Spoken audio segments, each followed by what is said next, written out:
বিকেল 4টার মধ্যে 6 দাবি না মানলে কঠোর কর্মসূচিতে যাবে 7 কলেজের শিক্ষার্থীরা। ঢাকা কলেজ সহ 7 কলেজের শিক্ষার্থীদের সঙ্গে ঢাকা বিশ্ববিদ্যালয়ের শিক্ষার্থীদের সংঘাতের দায় নিয়ে ঢাকা বিশ্ববিদ্যালয় প্রশাসনকে ক্ষমা প্রার্থনা এবং প্রো-ভিসি মামুন আহমেদের পদত্যাগ সহ বেশ কয়েকটি দাবি জানিয়েছেন 7 কলেজের শিক্ষার্থীরা।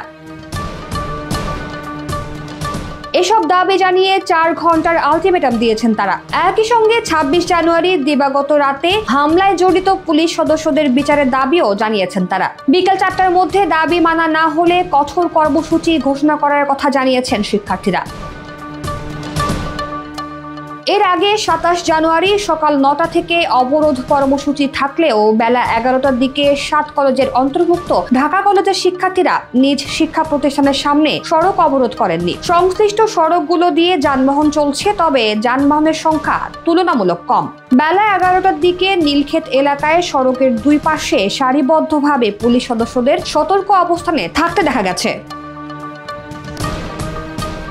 অন্যদিকে মিরপুরে বাংলা কলেজের সামনে সড়ক অবরোধ করে রাখে শিক্ষার্থীরা। পাশাপাশি দুপুর 12টায় ঢাকা কলেজ প্রাঙ্গণে ঢাকা বিশ্ববিদ্যালয়ের শিক্ষার্থীদের সঙ্গে সংঘর্ষের ঘটনায় ঢাকা অবরোধ কর্মসূচি এবং নিজেদের অবস্থান নিয়ে ব্রিফ করেন 7 কলেজের শিক্ষার্থীরা। সংবাদ সম্মেলনে লিখিত বক্তব্যে দাবিগুলো তুলে ধরেন তারা।